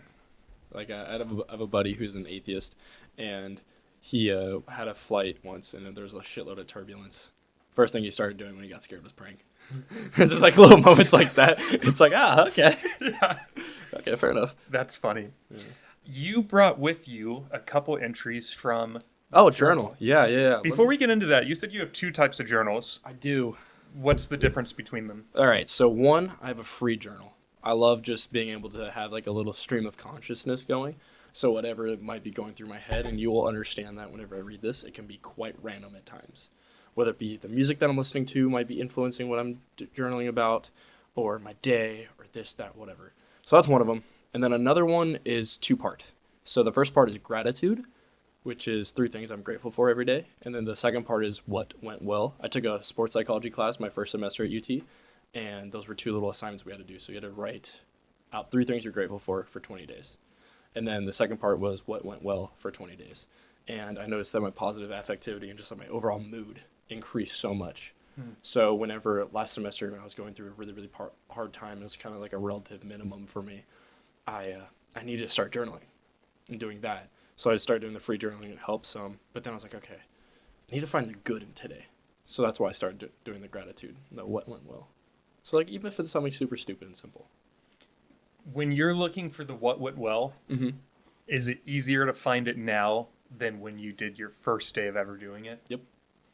Because you feel like it has to be some big grand thing or some big thing that you're grateful for every single day. Well, It doesn't have to be. I also think that sometimes when people hear, as soon as you say gratitude journal, as soon as you say write down what went well, however you phrase it, there's going to be someone who sort of shrugs us off and is like, oh, it is another person preaching the power of positive thinking. Yeah. But if you think of your brain as a computer and your computer isn't giving you whatever output you're looking for, just people don't know this, but I'll just say, the camera crashed mid session. And so I'll have to go in and do some editing later and fix the episode essentially, but then also reach out to the software company to let them know that it crashed again. Could we look into what happened with last night's episode specifically? Yeah. And on the back end, they'll do some sort of fix that I don't know about. I believe that we can do that with our brains. 100%. And if we are doing a gratitude exercise, what went well today, you're essentially feeding your brain some cream of rice. Yeah. Because if you're only putting into your brain negativity, I look at that as the equivalent of what would happen if I ate M&Ms all day. Breakfast M&Ms, lunch M&Ms, dinner maybe a couple Oreos. Sure. Yeah. What's going to happen? We all know what's why do we treat our brain any different? We have to have some sort of at some point, whether it's in the morning, the night, on your lunch break, proactively put something positive in there. So I love that for you. I totally agree, man. It's especially that neuroplasticity thing where you can rewire your brain from going from like a more negative kind of thing to thinking a lot more positively. Yeah. Anywho, do you want me to go ahead and pull them up? All right, cool. So starting off with the normal journal, let's go ahead and... This is the free-flowing one? Yeah, this is the free-flowing one. So I like to do the timing, and I do it every single day. Let's say I don't get it in on the certain day, then I like to get it in like from sleep to sleep kind of thing. So like, let's say tonight, if today is what, the 12th? Yes. So April 12th. So I'll put like April 12th, 2023, and I'll put in parentheses done on April 13th, 2023 at 12:45, something like that. Okay. Just because I like to make sure I can keep track of everything, and it's just, I don't know, nice little structure piece. Yeah. It's not necessary at all. All right, starting off. I'm sitting on the couch with Tahine, and I am pretty fucking tired. I spent 6.5 hours in the rec today. Thank God they were great sessions. My own workout was mid, but that's okay. It helps knowing that this okay workout will make a better perspective for great workouts. The rest of the day was pretty good too. I didn't really do much besides go to one class and get my oil changed. Tomorrow's going to be a good day. I ain't got much else for today. Turn the page. So super simple. I was really, really tired after everything. And also a little Bob Seger little moment right there. Turn the page. You ever heard that song? Probably, but... I'll put you on, man. It's freaking phenomenal. That is one of my favorite. Oh, another one. March 18th, 2023. Done on March 19th, 2023 at 1:36 in the morning. Boy, am I tired. No, you're Michael. It's a stupid joke. You wrote that down? Yeah. Yeah, Maya. So, my God. Alex, Frankie, Patrick, if y'all ever watch this, thank you for ruining my humor. Respectfully, fuck you for it, but I'm here for it. Anywho, my humor is, remember what I told you about like the Xbox party chat and like stupid humor? That's it right there. It's like, we'll be playing Xbox. Oh my God. I'm running out of ammo. No, you're Michael. Something stupid like that. Yeah, so much so that it even leaks into the journal. I feel like you just ruined my journaling efforts too, and I'm just going to start putting comic relief in there. You got to, man. You got to smile, you know? Well, I smile. I just don't do it while I'm journaling. I'm writing my thoughts. Yeah, that's a thought. Put it down. Yeah, that was I've read back a couple of times, so I was like, damn, bro, you really put that in there? Don't ever take it out. Oh, hell no. You kidding me? Once it's written, it's written. Anywho, I just got back home about 30 minutes ago. Today was a pretty long day, but it was definitely well-paced. I got a lot of work done. Finished all my Gov assignments. I read for physiology. I almost finished the album review assignment for History of Rock. Not too shabby at all. It's also a good time, but just doing work and doing my best to be productive. The flights weren't too bad either. I was coming home from a long trip off to Steamboat Springs, Colorado for spring break. Went skiing there. Second was The second flight was a little hot, but there are many worse things in the world. Trying to find a little bit of positivity in there. I'm feeling really grateful right now. I'm grateful for the past week and being able to have friends to spend time with. I love life. I am beyond blessed. Try to always put a little bit of positivity in there. Not all of my journals are going to be like that. On some days where I'm feeling like shit, man, I will go on. Like, these journal entries are like a quarter of a page. Those will be like 2 pages long, and I will just be typing rampantly. Yeah. All right, so now we have the gratitude journals. This is from November 11th, 2022. Gratitude.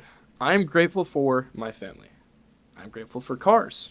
I am grateful for Toby Keith. I love Toby Keith so much. He's got some great music, man. What went well? I'm adhering to my new diet model, even when it gets uncomfortable. Just pushing myself. I've had like eating disorder issues in the past. Those kind of align a lot with addictive tendencies.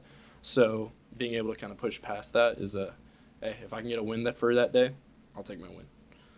I thought freely in the car ride home and did not avoid uncomfortable subjects. So just allowing my mind to wander instead of being scared about it.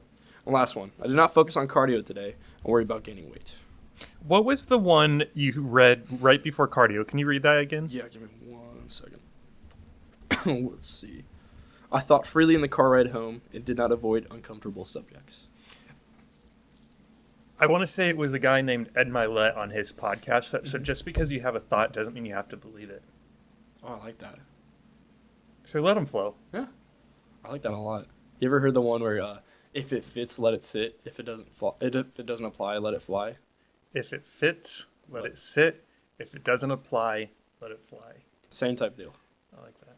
Yeah, just like, thoughts are just thoughts. Yeah. Oh, I was going to read you one of mine. Yeah, I'd love to. I don't think I dated this one, though.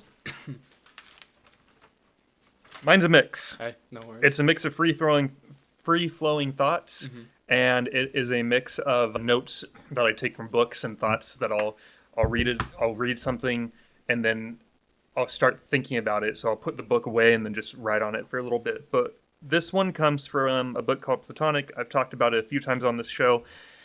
And there is one section where they give you a factor and then tell you by what percentage doing this decreases your risk of death. So, for example, if I was to say, Mikey, eating a banana a day, by what percent do you think that decreases your risk of death? Just for funsies, go ahead and tell me what you think the percentage is. Not the banana one, because I don't have that stat. But for these three, and then I'll give you the actual number. Okay. So first one is exercise. By what percent do you think that decreases your risk of death? Let's go 7%. 23 to 30. Oh, damn. Okay. Yeah, man. I'll take the Exercise is great. Sick. Just making sure. There we go. Number 2, diet. 15. 24. Okay. So Still very important. Still a little south. Good. Having a quality social network. Let's go 30. 45. Yeah, that makes sense. Yeah. I love that, man. You've been through some unique experiences considering you're only a 20-year-old. One question I've been asking everyone, just give me your thought as soon as you hear the word. What does community mean to you? Community kind of means everything to me. I think community is, it's like, home is where the heart is. I think community is that home. For example, whether you be at college or away with work friends or wherever, community really brings people together with a common interest or a common goal and allows one to feel like themselves, like they can be themselves. I think it's an environment that fosters some real, what's the word for it? Down-to-earth connection, just as natural as possible. Yeah.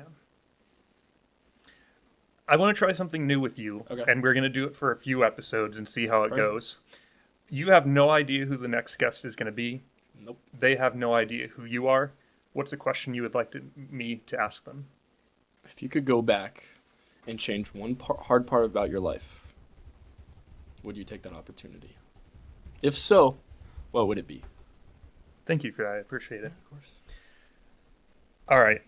Want to give you a little plug as we wrap this thing up. Oh, say less, man. What? Say less. Sorry. Oh, they're good. You are going to be back in Houston for how long? I'll be in Houston the entire summer, so probably early May until early August. And where are you going to be training while you're there? It's a studio called Body Fit Training, BFT, River Oaks. It's a new studio. It's opening up. It's like group personal training, basically. So think of Orange Theory or F45, but more personal, and instead of just cardio focused, we have 13 different modalities of training. Modalities. Yeah. I fucking love that word. Man, I'm throwing in some Modalities. yeah. We have a whole bunch of different shit that you can do. That is not where you will personally be working out, but if someone wanted to potentially hire you, that is where you'll be training out of. Correct. Perfect. Yep. Okay, good. And who in your mind, who do you feel qualified, or who would you like to work with? Who should seek you out as a potential trainer? Any sort of strength conditioning athlete, depending on what your sport is, perhaps so. I feel more comfortable working with powerlifters, anybody who wants to go into the bodybuilding sphere and or like hypertrophy work. I am working a lot with corrective movement right now, meaning correcting past injuries or weird movement patterns, just trying to make you move a lot better, feel a lot better. High intensity interval training, if that's what you want to do, just look good, feel good. That's all under my repertoire right now. I would love to learn more about it, and that is what I'm going to continue to do. But those are kind of the areas that I feel most comfortable with. So powerlifting, bodybuilding, high intensity interval training, weight loss, and then some corrective movement in there. And then when you come back to Austin in the fall, where would someone find you at that point? The University of Texas at Austin. Do you have to be a student to train there if they wanted to hire you? You do not. You just need to could go get a gym membership right now if I wanted to. Hell yeah. Okay, cool. That's all you got to do, man. And then you just request Michael, and I'll be first podcast in the books, baby. I appreciate it. First, definitely not the last. I appreciate it a lot, though. Definitely. Yeah. All right, to wrap this thing up, you guys, I personally love this episode. I've loved all of these episodes, and so I'm going to ask you guys a huge favor. And guess what? We talked about this earlier, but I'm going to say it again if you made it with us to the end. I'm going to get emotional for some reason. I don't know why. Okay, man. The 14-year-old boy needs to hear this episode, or the 14-year-old girl. So this podcast is no longer just for fun. It's not about me. I don't care about likes. I'm not making any money off of this. I am now doing this because there are people who need to hear Michael's story, as well as all the other guests preceding him, and the so many guests that are going to come up. So please, if you're on Apple Podcasts, leave a 5-star review. If you're on Spotify, ring the bell. If you're on YouTube, subscribe to the channel, because these little actions that don't cost any money and 2 to 4 seconds of your time mean the world to the person that they will eventually reach. So please help us grow this podcast. I'm so grateful for you guys who are listening and jumping on board so far. So grateful for each and every one of the guests, and just appreciate everyone who's becoming part of this project. So thank you. It, man. All right, Michael. I'm honored. Thank you so much for coming on, Mikey. You're a friend man. now. I'm never calling you Michael again. You better not. I'll hold you to it. Thank you for coming on David Saturday Night Sit Back. You're off to the gym. I'm off to make dinner because I'm starving. We will see everyone next week, next Saturday. Until then, stay healthy, stay happy, and we'll see you around. Bye, guys.